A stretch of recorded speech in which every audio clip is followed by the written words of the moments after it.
Hi, everyone. It's Steve Politi from NJ Advanced Media. This week's Rutgers Rant is brought to you by the New Brunswick Development Corporation. A big thank you to our sponsor and to all of our listeners for the continued support. Now let's get to the show.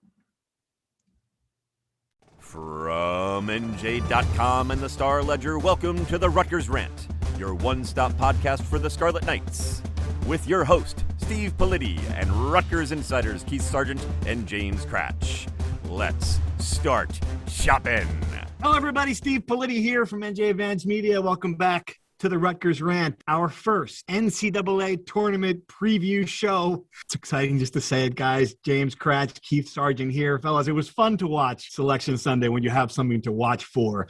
And my favorite part really wasn't waiting for Rutgers to pop up, because you knew they were going to make it. Even the most negative fans who thought after the second commercial break, oh my God, maybe this isn't going to happen. You knew they were in. For me, it was fun to just watch it as potential opponents were going off the board. Like, first Oregon's off. You're like, that would have been a nice matchup. Then North Carolina's off, thank God. Then Virginia Tech, Loyola, Chicago. And then finally there it is. And I don't know if you thought this was a potential opponent. I really wasn't on my radar a lot. But then Clemson pops up. James Cratch, your first thoughts when you saw Clemson pop up? Wow, Clemson. I was going to say, I was pleasantly surprised, but my initial thought was, well, that's a game Rutgers is going to win. Yeah. Just because I thought the biggest thing for Rutgers was when Gonzaga went off the board and they were not in that 8-9 game, big sigh of relief for Rutgers. I think then when they were not paired up with Baylor, big sigh of relief. And then I think after the first two regions, when they named Baylor and Gonzaga, I told you guys, okay, they're a 10, because obviously Michigan and Illinois are going to be the ones, and they're not going to want a conference matchup potentially in the first weekend. They try to avoid that. So I thought Rutgers had the best case scenario that they could have had, a 10 seed. And then I think that also to get paired with Houston to avoid UConn, kind of a fortuitous seeding, because all the Ken Palm numbers indicate Rutgers is a better team than Clemson, and yet the committee had Clemson here and Rutgers there. The committee had Clemson the 27th overall seed, and Rutgers the last 10 seed, which I was surprised with. And I agree with you totally. I mean, this is a team that, 311th in scoring. Clemson, I get it, they're a good defensive team, but that fits into what Rutgers does. Overall, I think it was just about the best possible matchup.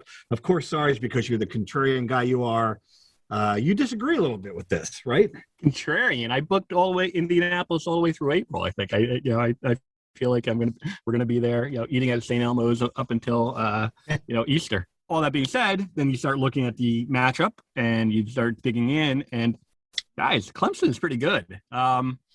Look, I saw one stat, they haven't won a game. I think I might have read it in your column, where they haven't won a game since February 12th. Well, they were, they had some COVID issues, right? Won 3 games since February 12th, but against bad opponents for the most part. How many games have they played since then? But since then, they've played 6, I believe, right? 1, 2, 3, 4, 5, 6 of the last 8 games they won.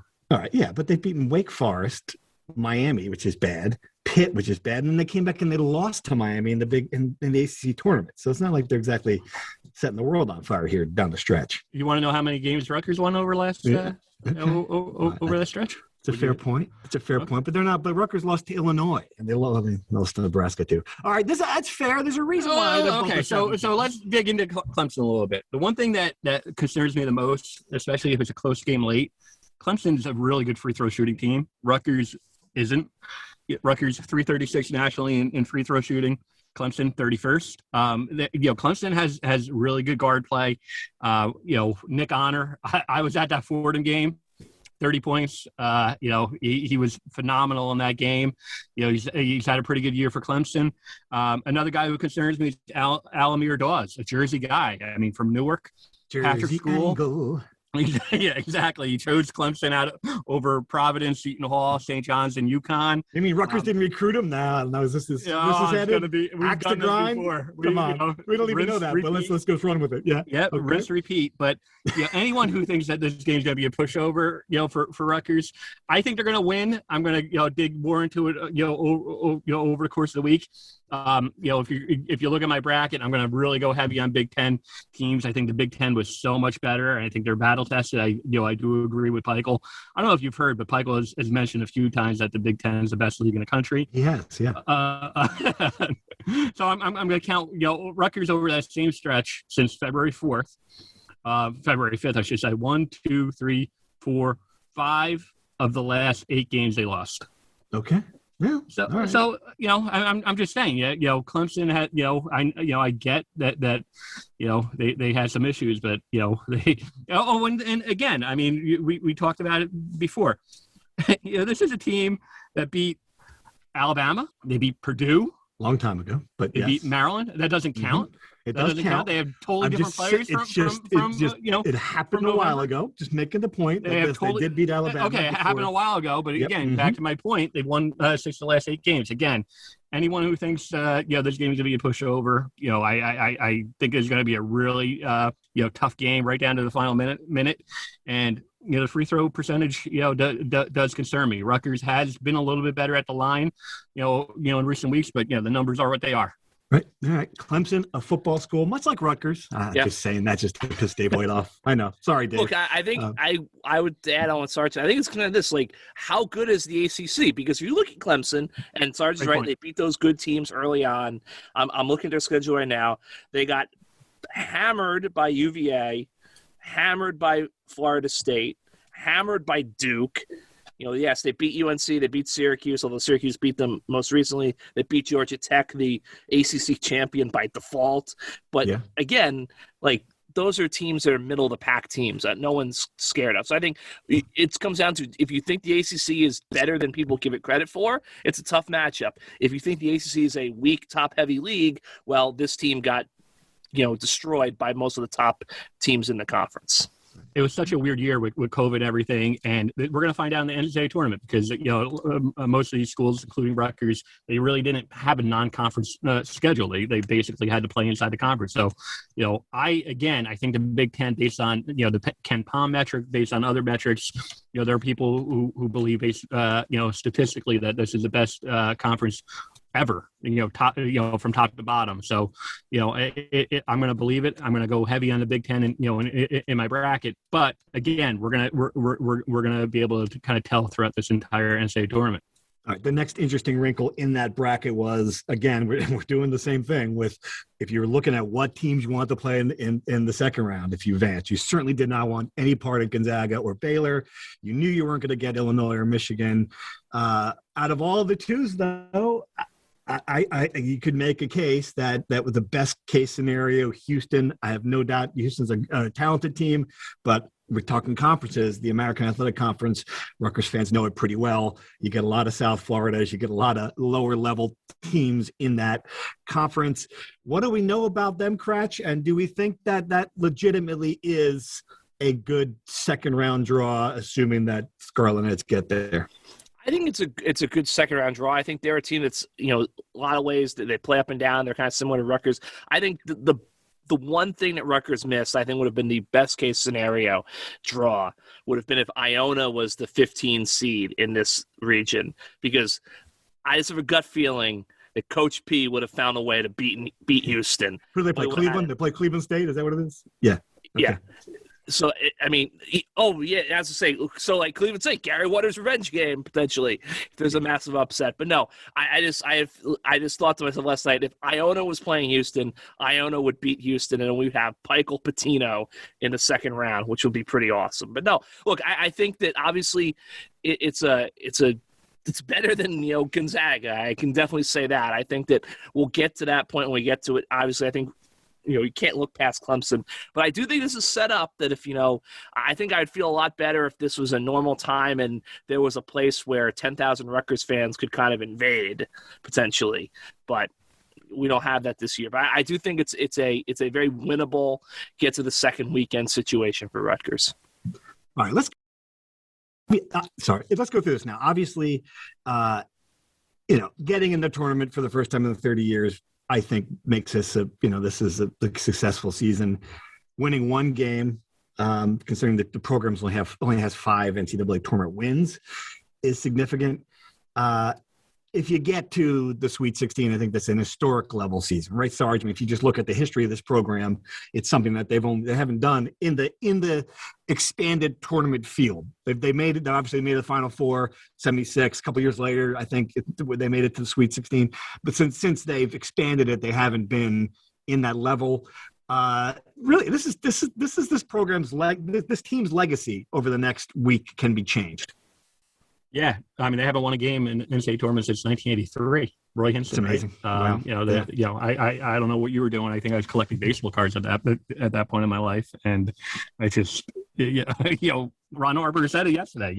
They're making history, and in order to do that, what have they not done yet? They haven't won a game since 1983. So, it would be a phenomenal accomplishment, and we could talk about Steve Pikiell. Guys, remember, only a couple of weeks ago, we talked about this pod, and no one put him on the hot seat, but we did talk about the pressure that he was facing if they didn't beat Minnesota. Luckily, we burned that tape, right? I mean, because I know, both especially Kratch, I think he was level-headed as far as give Pikiell credit for everything that he did, and he will, no pressure on him, starting next year if they were to lose to Minnesota. Luckily, we burned that tape. It doesn't exist on the internet. But no, in all seriousness, it's a remarkable accomplishment for them to get to the NCAA tournament, in 5 years. Haven't covered this for as long as I have. Lots of coaches have tried. They talked, in their early on that they were going to get to the NCAA tournament, and they just couldn't do it. You want to respond to that, Kratch? No, I mean, I feel like I fired up the place. That's what you did. It's like Mike Francesa. You got to light a fire at some point, and it's kind of. I kind of take credit. I think my name should go on the bottom of the banner too in the rack. There you go. Good stuff. All right, really quick, let's talk about the Big Ten tournament. Not a lot there. Sarge and I were out in Indianapolis. First game, went over Indiana. I think the most impressive part is Indiana didn't have a field goal the final 10 minutes. Rutgers took control. Paul McKay, a couple big shots. What I liked the most, though, Sarge, was the way Ron Harper Jr. played. I mean, I just think that we saw he figured something out. That he's not going to stand there at the three-point line waiting for the ball to come to him where he can take a shot that's going to hit the rim. He's driving. He's getting contact. He's getting to the line. He's making his free throws. That, to me, was the best development. But, the worst development, obviously, they were non-competitive with Illinois, which doesn't bode well against good teams. What did you come away with from that trip, Sarge? Basically that, everything that I was concerned about and the pressure that they were facing, just get to the NCAA tournament and how tired that was, they look like a tired team just in general. I think they looked more refreshed. They played a little bit more loose. They took care of business against Indiana. No easy feat to beat a team. You were there. It was basically an Indiana home game. And, it was a convincing win. Illinois, best team in the country, in my opinion. They're the most complete team that I've seen. I don't think, we saw that, Illinois went on to win the Big Ten tournament. So, that to me, I mean, I think we said 5 minutes into the game, that's a Final Four team. Kratch, any thoughts, anything you saw that weekend that stood out to you that we didn't cover? I just thought I was kind of taken Indiana. What do they do there? They can't fire him, Archie Miller. He's got a $10 million payout, but that fan base, there's no way there's going to be any excitement for Indiana basketball going into next season. So it just seems to me like that's a good thing for Rutgers and the rest of the league, that Indiana is just going to continue, whether it's a year from now, whether it's 2 years from now, they're just going to continue to slip. I mean, that's going to take a long time to get back, potentially. And it gets to a point where you wonder, do they ever come back? Indiana has never won. An Uber driver told Sarge and I this, has never won the Big Ten tournament. A little piece of trivia for you. That's very true. And we get all of our information from Uber drivers. Uber drivers and the message boards. Okay, let's dive into true or false, guys. You know how it works. We've got a lot of good stuff here to discuss at the end of this. True or false? If the Scarlet Knights lose on Friday night, the season was a disappointment. James Kratch, true or false? False. Sarge? False. I'm going to say false with a but. We'll come back to that at the end. All right, true or false? Rutgers can flip a switch and find another gear. James Kratch. True. Sarge? True. I'm going to go false because if it's true, they certainly haven't done it. All right, true or false? Rutgers -2 seems about right from a gambling perspective. The only team, I think the only higher seed that's favored. Kratch, true or false? True. Sarge? True. Yeah, I think it's true too. It's a toss-up game. Yeah.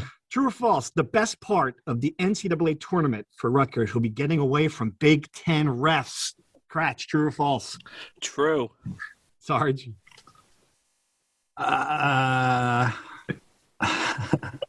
I'll say false. I honestly, I don't think the officials really cost them anything. Early on in the year, there were a couple of games. I think it'll be the best thing for Rutgers fans. So I'm sorry, but they did not cost them the Illinois game. I'm sorry, they did not. The shade wasn't great, but I hear you. True or false? Steve Peichel should get a 30-year extension for getting Rutgers to the dance for the first time in 30 years. That would only add 6 years to his current contract. Okay. Kratch, true or false? False. Yeah. Sorry. Extension, statue. Name. The school after him. Whatever it takes. Yeah, it's good. Sorry. Fair enough. True or false? The NCAA has the best interest of the quote-unquote student athletes at heart with their lockdown procedures. This is one you fed me. I can't even read it with a straight face, Sarge. True or false, Kratch? The best interest of the student athletes. False. Sarge? It's false. The whole thing is laughably false. We should dig into this a little bit more. But we will. All right. Ridiculous. False. True or false? And here you go. This is the key one. This is for you, Sarge. This is the one. True or false? This is really important. I'm going to see what we haven't talked about it, but you know where it's coming. The best appetizer on the St. Elmo's menu is not the shrimp cocktail. Sarge, true or false? True. Are you ready for this, Kratch? False. You're going false, but you weren't there when Sarge and I discovered two things. Because we had the shrimp cocktail the first night. The second night, we had the calamari with a delicious spicy sauce and these little Wagyu beef sliders, which were fantastic for a snack. Mm-hmm. So I get it. They're famous for the shrimp cocktail. But Sarge, if you had to go there right now, you had to order one thing on the menu, what would it be? Probably this. Well, it has to be an appetizer. Can I order a steak? Oh, that's a good point. Yeah, all right. So I didn't phrase the question well. Yeah, it was the porterhouse. But an appetizer, one appetizer. So true or false? Can I weigh in on one? Okay. Yeah, go ahead. Politi's digestive tract will never be the same after eating at St. Elmo's the next 3 weeks. So 4 weeks total, eating the shrimp cocktail 4 weeks in a row. True or false, Kratch? True. If they go to the Final Four, look, I have to say, I'm gonna just get my cholesterol checked now before we go. If you I totally understand. If you're going to St. Elmo's 2-3 times in a trip, I do think at some point you got to say, okay, let's do something different, from the cocktail. Crash, the bartender, not one, but Politi tweeted it. Our last night, we were sitting there, watching the end of the, one of the Big Ten games, and he goes, "Hey guys," it gives us a wave. Not just one, but two bartenders walked by and deliberately, recognized us and gave us a wave. It's just not what you want to, Do they still have it's almost 3 different places where you can get a drink while you're waiting for your table? Because I think when I went with Politi, there's a lounge. Yeah, the 1933 lounge is called, which was just a fantastic little bar upstairs. And it was depressing the first night we were there, and it's just like everywhere else, bars in New Jersey as well. The entire city, even the Fridays was closed. I mean, everything, is really hard to get, lunch. They say they're opening things back up for the NCAA tournament. But it was rough. I mean, the restaurant in the courtyard. Again, people don't want to hear about our complaints about food, but the entire city is just recovering, just like most American cities. But I felt bad for the service workers, not just there, but just in general that have really struggled over last year. It was crazy, and you're right. That was the initial impression was, man, this city got hit hard, and it did. But then we're walking to the stadium the second day. We walked past the convention center, and there was some youth volleyball tournament, and there must have been get on the sidewalk, and suddenly there are 300 12-year-old girls standing around waiting to get inside. And I thought, well, this seems awfully normal here. Are we still in the pandemic? So there were some moments where I'll be interested to see what that city looks like on Friday night. And they'll recover. I mean, it's a convention capital of the world, and it'll be interesting. The NCAA tournament, is kind of what they do. So, all right, let's dive into a couple of these things. I mean, the lockdown stuff is just, I feel bad for these players. It's just, this is not a good experience. I mean, what was the SARS? They were like locked in their rooms for the first 2 days entirely. So, yeah, the whole thing is kind of crazy, right? They've been in Indianapolis since Wednesday. They had to do daily testing, which they've done, throughout the entire year. So that's nothing different about that. They've been practicing at a local YMCA. So that's a little bit different, getting bused and so that's a little bit different. But, they can adapt. But then Sunday, after the tournament, ended on Friday, they stayed in their team hotel. Which was a Hilton Garden Inn. Yeah, it was it wasn't the J-Dub, okay? I mean, I guess Michigan gets the JW, Rutgers gets the Hilton Garden. Go ahead, I'm sorry. Yeah. I mean, even Maryland gets a Fairfield Inn, right? But Rutgers is the Hilton Garden Inn. Okay. Yeah, as one Rutgers official said, well, Rutgers needs to be in the this was a Rutgers official saying this. I think we need to win a couple of games in the Big Ten tournament before we get the J-Dub. But so they have to check out on Sunday, right? So that's what the NCAA now controls all of the hotel now, and so they take their tests on Sunday morning over at Lucas Oil. They go to practice again at the YMCA. They have no idea what hotel they're going to say. They could be in Bloomington, they could be in West Lafayette, or they could be in Indiana. Basically, they ended up deciding we'll keep them in Indianapolis. So if they were to play in Bloomington or West Lafayette, they would have had to bus an hour and a half to their game on game day practice in Indianapolis. But now here's the point. So today and tomorrow, Monday and Tuesday, they're not practicing. They're not even allowed out of their rooms, basically.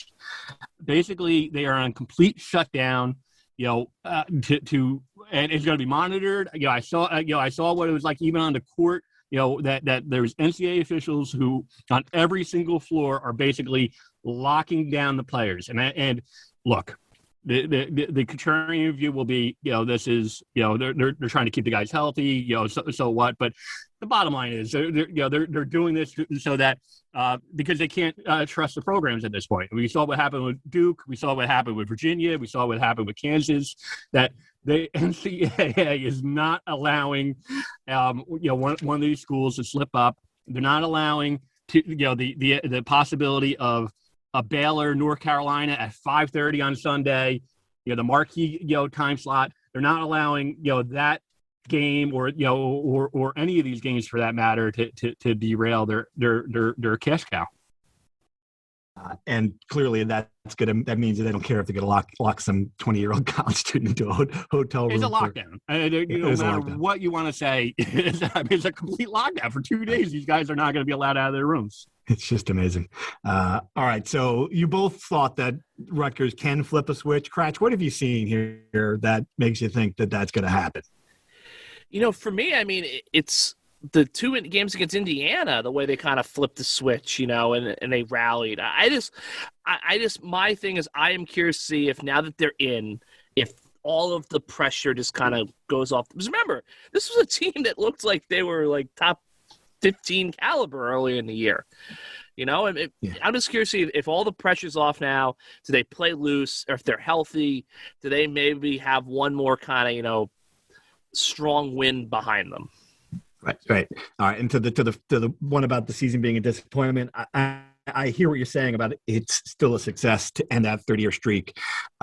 Hey, Rutgers Rant listeners, it's Steve Politi from NJ Advanced Media. We appreciate you supporting this podcast and the sponsors who help us continue doing it.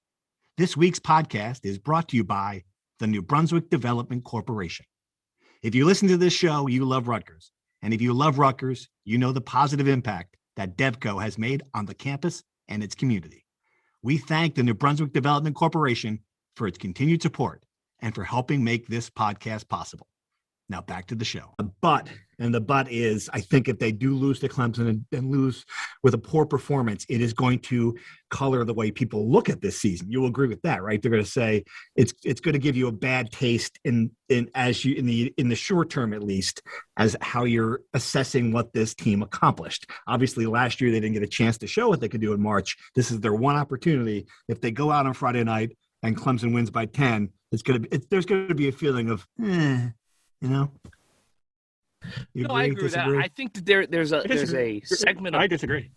Well, I think there's a segment of the fan base. I think it remains to be seen how large it is.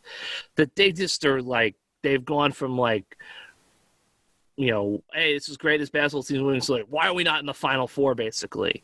So, you know, I thought that the story I wrote about Geo Baker last week, I was stunned. There's so many people who are just attacking the idea that his number should be retired. Really? Is that true? Why? Yes. It was like the longest thread I've ever like seen on the message. I mean, here's my thing. Like, yes, like raw stats. Obviously, Geo Baker is not, going to be up there with the all-time, program leaders. But what the guy has meant to the program and his incredible underdog story from, his whole life to get to Rutgers. I mean, if you can't acknowledge that that's a guy who deserves to have his number retired for what he's meant to Rutgers basketball, I just don't get you. Right. It doesn't have to be. Rutgers isn't a program where it has to be an All-American to get that distinction. It's got to be someone who makes. He's the Brian. Like people say this all the time. The Brian Leonard of Rutgers basketball. Brian Leonard was the guy who the player who came and just turned that culture around for football. For Greg Schiano, this is the same thing for Steve Peichel. So I totally agree with you on that. The one thing I will say about just because I will disagree that this season is a disappointment if they lose. I mean, you covered 20 of these NCAA tournaments, right, Politi? I mean, and you know that there's no chalk in these. I mean, that it's a crapshoot. Every single one of these games, you're going to see like a Colgate or a Liberty or Loyola was a Cinderella a couple of years ago, and they're probably not going to sneak up on anyone. But like you're going to see one of these Cinderellas get there, and right now it's a crapshoot. To me, win or lose, you have to take the season as a whole. It's been 30 years, guys. I don't know if anyone has thrown out that number, but Rutgers fans might not even know this. That they haven't been to the NCAA tournament since 1991. I get that, and I totally agree. The point I'm making is that it's going to at least color in the short term how you feel about it. If they go, you wait all this years, Clemson comes out and beats you by 15, you're going to be. And I think the players are going to feel that way too. I mean, they're not, they didn't come here to do all this for 700 days, locked up in your dorm rooms, all these tests swabbed up your nose, not seeing your friends, family. Clemson doesn't have to Clemson. Clemson hasn't gone through the same, hoops and rigmarole. I mean, honestly, Sarge having been there for a couple of years, probably not. Tell your big crowd. Just a good point. This is a good point in the podcast to tell a good Clemson story. I've got one. You went to South Carolina. Fans, you do not know this by now, and if you don't, where you've been. James Cratch went to Clemson's arch rival. Are they rivals? Yeah, of course. They're South hated Carolina rival. Rivals. Hated in-state rival. Hated in-state rival. Give me a good Clemson story. Oh, wow. So many. I mean, I was very fortunate. Like, I went to school at a time where, like, South Carolina really kind of owned Clemson. Now, obviously, I always tell people when I was in school, Dabo Sweeney was a skinny guy in a gray sweatshirt with a funny name who Steve Spurrier just kind of beat like a mule every year. But now, obviously, it's changed, So, like, the best Clemson story I have is in 2011, South Carolina in football, I don't really have any great basketball stories just because, and I'm going to write this later on, they don't really care about basketball. Case in point, Brad Brownell, who's been there 11 years, this is just his third NCAA tournament, is still the coach. They've kind of moved on from that. Basketball is a thing you do between the end of football season and the start of spring football. But anyway, so Rutgers beats Carolina last game in 2011 to go 10-2. First time they've won 10 games in over 20 years. And at the very end, Todd Ellis, the South Carolina, he was former quarterback. He's like the play-by-play guy on the radio, says something which in hindsight is like insane. He was like, we ain't LSU, we ain't Alabama, but we sure as hell ain't Clemson. Well, now we sure wish we were Clemson. But anyway, so Dabo thinks that Spurrier said this. So Dabo holds a press conference, like they're getting ready for the bowl game, and Dabo just trashes Spurrier and says, Columbia, the real Columbia is Columbia, Missouri, and the real USC is Southern Cal, and it gets all bent out of shape. And as it turns out, Steve never said this. So Steve comes out and goes this, and he goes, you're not supposed to believe everything you read on the internet, but I guess that's what Dabo does. And it was just amazing how Steve Spurrier had this uncanny ability to, anytime Dabo would get something good on him, to just kind of take that needle and just shove it in him. So that's my Clemson story. Not a great story, but I'm sure you got a better one. I've got one, and right out of college, I covered Duke, my first job, and this was when Duke, the last time Duke wasn't good before this year, oddly enough, and so we're going on the road. I have to drive down to Clemson. My first time at Little John Coliseum, and I have to ask my colleagues, where do you stay at Clemson? And they'll say, you got to stay at the Ramada Inn. It's the only good motel in Clemson, South Carolina. You just book the Ramada Inn. So I get down there, and the Ramada Inn is like you would expect. It's Ramada Inn. I mean, even then, before, I wasn't quite the hotel snob I am now, but the carpets are dingy. It smells like cigarette smoke. They actually have a physical key to open the door. It's like the whole thing. You're like, this is the best hotel in Clemson, South Carolina. And so later that night, I'm coming back for dinner. I'm putting the key in the door. And I turn to my left, and I hear Coach Krzyzewski, Mike Krzyzewski. He looks at me and says, "Hey, keep it down there." So the moral of the story is the Duke basketball team was staying at the Ramada. The Ramada was the best hotel in Clemson. I can confirm now that the Ramada was the best hotel in Clemson South. I wonder if it still is.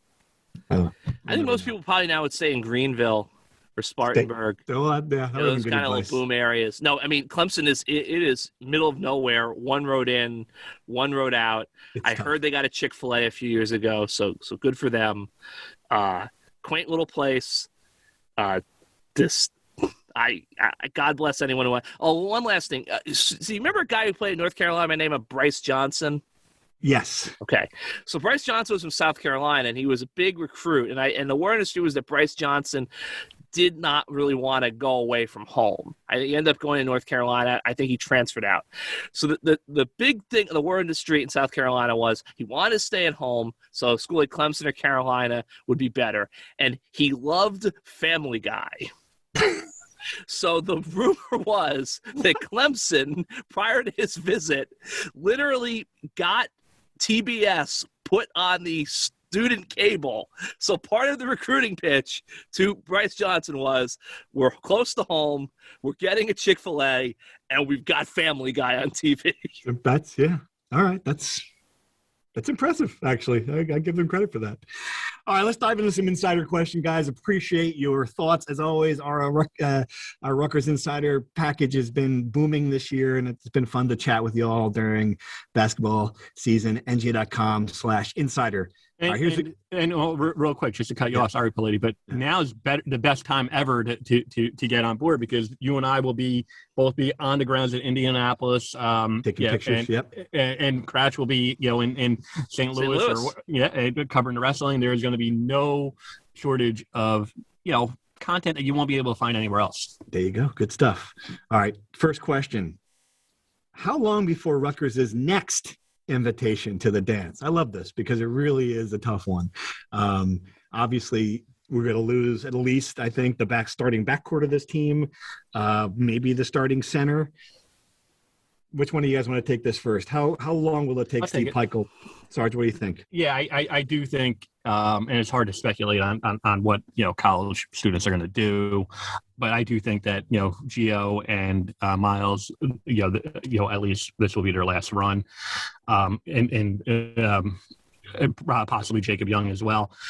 All that being said, I do think that Ron Harper, I think Paul Mulcahy, Cliff, will be guys who are going to be a good solid nucleus to build on. And I think that, with college, we talked about this in college football.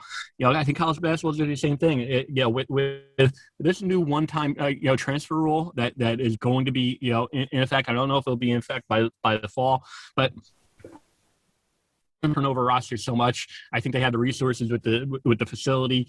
Now they've won. Now Peichel is a proven commodity as far as it's not just all smoke that they made the NCAA tournament. So I think they could easily get back a year from now. Wow. All right. I think it's going to be really hard to get back next year just because of those 2 losses, and I'm not sure who's coming in.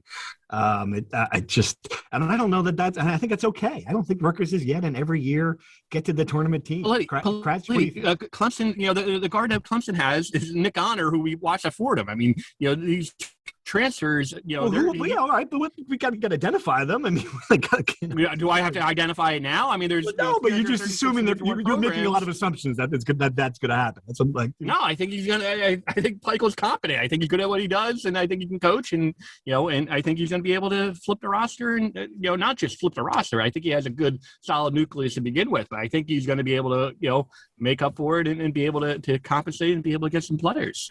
Look, I would say this. I think 30 years? Is that what it was? Sorry, go ahead, Kratz. I would say maybe like 2 to 3. Last time they made it was 1 day ago, by the way. You want to look it up?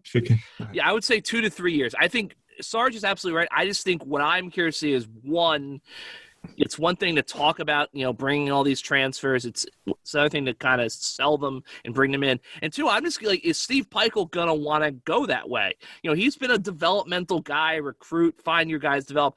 I don't know if Steve Peichel is necessarily a guy who's going to be like Fred Hoiberg and be like, okay, 4 transfers, roll in. Let's just get a new starting 5 this offseason. Don't know if that's going to be him. So I would say I've always thought they're going to operate kind of on a 4 to 5 year cycle where there's a down year or 2, and then they're kind of, so my guess is next year they're like, if everything breaks right, maybe they make the dance. They're an NIT-ish team, and maybe a year after that, maybe 2 to 3 years, if the cycle keeps working, they will be ready to make the tournament for maybe 1 or 2 years in 2 or 3 years. One thing I also think they get the rack back. I was going to say the exact same thing. That does make a big difference in your category. They will have the home court advantage. Their biggest weapon.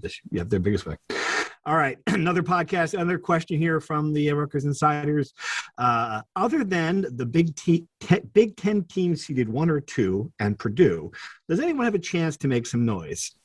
Is there a Big Ten team you saw this year that has a chance to do something? I'm going to throw one out there and see how you feel about number 9 seed Wisconsin.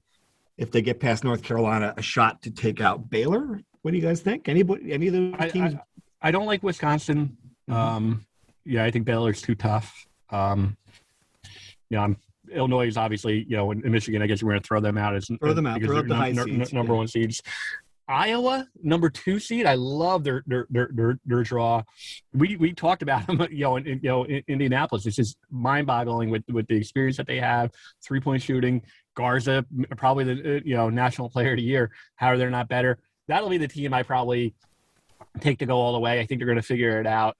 They played pretty well down the stretch. Again, they have so much experience. They have what you like, an NCAA tournament team, inside outside game. I don't know. I mean, they're a 2 seed, so I don't know if that's really going out on a limb. But yeah, I like Iowa to make a pretty good run. You got any of those guys? Kratz, Maryland.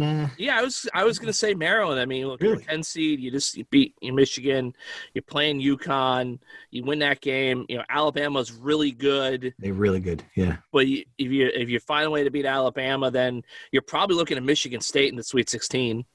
You think Michigan State? I'm not buying that. I'm selling on Michigan State, guys. Here's my thing. Like I have to look up the numbers, but more often than not, you see a team that's in the first 4, like a high major first 4 team, kind of win a game and then win the next game. So I think if Michigan State beats UCLA, UCLA is kind of trending down. I think Michigan State beats BYU, Okay. And then at that point, okay, so now it's Michigan State, Texas, toss up. Even if it's Texas, I mean, I think there's a very good chance that, if Maryland gets past Alabama, Maryland's sitting, in the Elite Eight, potentially playing Michigan, which would be a lot of fun after the way that one went. That would be something. That's certainly something. Although I do wonder, we haven't talked about this, I do wonder if Michigan's the opposite now. Livers is such an important player to that team. Could they be in the second round against, St. Bonaventure? No, not St. Bonaventure. I'm not going to give Mike Vaccaro my favorite. I'll be honest with you, I'm looking at I don't know if I'm going to pull the trigger on this, but the Bonnies could get to the Final Four. Oh, stop. Really? The Final Four? Look, it's a crazy year, and it's like if you think Michigan is on the way down and they get past Michigan, I mean, Colorado, like Georgetown's going to run out of gas at some point. Yeah, Colorado's Florida no good. State. That is the weakest bracket by far. Yeah. All right, well, maybe. Who knows? You just sold me on Maryland in the Final Four. There you go. All right. Put that in. If you get that right, you're going to win. Turgeon's never leaving. Folks. I'll tell you what, Maryland, Michigan, if they have a rematch, that could get ugly because sometimes you'll see some fireworks that happen, but neither coach backed down after that game. That was amazing. I loved it. Dug in, and folks, if you don't know about it, just Google it. It is. Unbelievable! I cannot believe Juwan Howard behaved the way he did. It was fantastic. Completely unprofessional. Of course, Mark Turgeon didn't back down in his post-game comments. There's clearly a disdain, and they could very well meet in the in the Sweet 16. So I mean, I guess in the Elite Eight. That to me, NCAA Tournament Committee, kudos to them for even setting up that possibility. Delicious. All right, here's another good one, Kratch. This is related to your story. If you haven't read it yet, you gotta read it. It's just a very funny, and I get it. Like Rutgers fans say, when are we gonna be able to move on? I think now we're moving on. You made the NCAA tournament, so it's a good time to look back at the 30 years and all the stuff that's happened over the 30 years to get to, get to this point. And there's just some hilarious things I had forgotten. Just the amazing, controversies and weirdness. Just this is the right word for it. Just weirdness. So the question from the reader is, does any of what Kratch mentions over the past 30 years happen if Rutgers goes to the original Big East? Maybe I should let it go, but having a great season, ticket holder from 77 through 78, 84 to 85, and the last four as a student, I can't. So the point being that if they made the most fateful, wrong decision in their history, Kratch, and they went to the Big East and took Seton Hall's pace early on, is this a different world?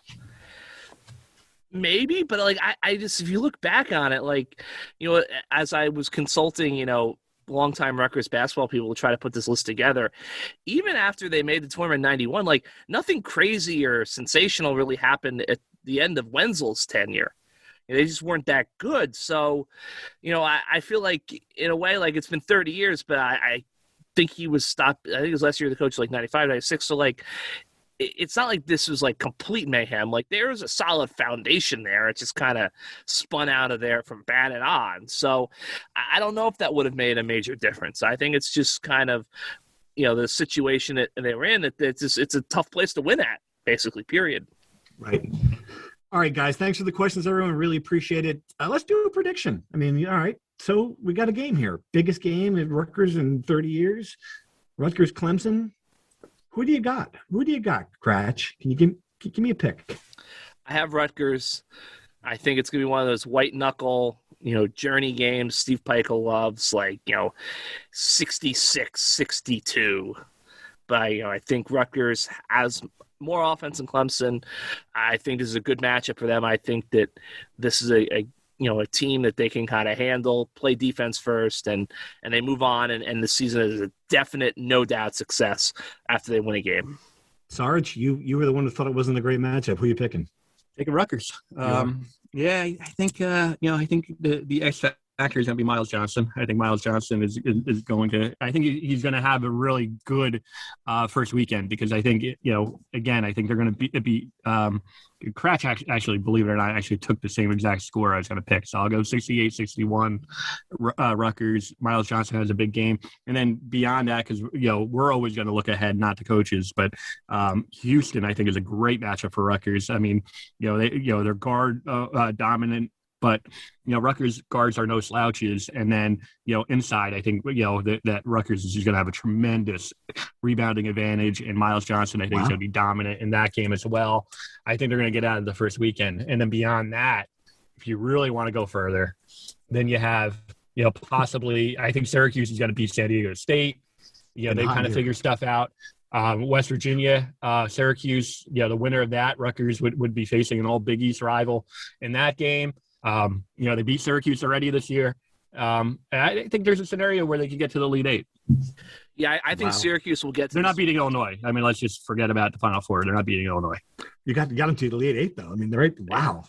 That's I think they're going to win against – I think they're going to beat Clemson and beat them pretty well, but I think Houston's better than we think, and they will lose that game. By a 7, 8, 9 point margin. The thing for me, and Steve Pike was right, getting out of the Big Ten and playing someone else, we're just going to see that that this team that was a better conference than we even knew, and Clemson is only 5th in the ACC because the bottom 6 teams of that league stink. All right, so we all picked Rutgers. In other words, bad sign for Rutgers. We all picked Rutgers. All right, guys, this was a great show. We got anything else? Well, wrestling. You got a scratch. You're going to St. Louis all by yourself with some fried raviolis. This is very exciting. What do you got? What do you got wrestling? Going to St. Louis. Hey, look, Rutgers got 5 guys going. They seeded it kind of as normal. There was some thought that it was going to be a crazy bracket given the strange year and all the different schedules each guy wrestled. But Sebastian Rivera got the 3 seed, so he's going to get a rematch with Nick Lee in the semis if all goes to plan and it's chalk. And look, I think Sebastian Rivera has a very good chance to leave St. Louis as the third national champion in Rutgers wrestling history. I think Mike Van Brill, Jonathan. Jackson Turley, John Postansky, Billy Janser, they've got shots at having a national champ and 2 or 3 All-Americans, which would be a really kind of excellent finish to what was a weird season for Rutgers. Really quick, lacrosse lost that big game against, you thought they were a top 5 team. Maryland comes out and handles them pretty good. Either you guys have any information on that beyond what I just said? No, I just, everyone, I've talked to probably 3 or 4 people who are really, to find out whether or not, how bad of a loss, how devastating, but everyone thinks that, Rutgers this is the year. This is the year that they're going to go to the NCAA Tournament. Yeah, I just got lacrosse. Hot off the press. They only fell to 6th in the poll, so, no damage. Yeah, I mean, a couple of years ago, they advanced all the way to number 1 in the country, and then they proved to be maybe it was a little bit too early, and they ended up having a nosedive, maybe losing at this point in the year. We're only talking mid-March. Maybe that might be the best thing for this team. Women's basketball selection show tonight, getting a 5 or 6 range, Cratch? ESPN's got them projected as a 6. I think that's probably where they're going to be after they, had their winning streak snapped by Iowa in the conference tournament. All right, guys. That's exciting. Did we forget anything, or should we sign off here? I mean, across the board. I mean, just we've kind of been talking about this, but field hockey, had another 2 big wins. Baseball looks legit, really good offensive team. Across the board, I mean, we're seeing, a lot of really good teams that this is maybe, the most fun time to be a Rutgers fan.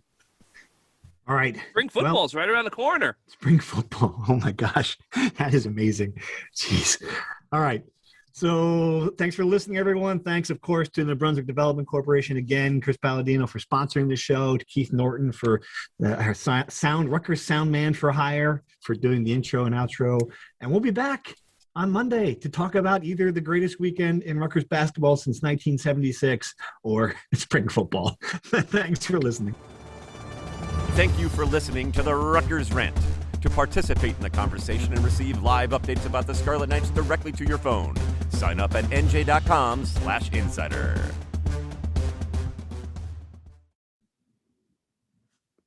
You haven't heard enough from me yet, huh?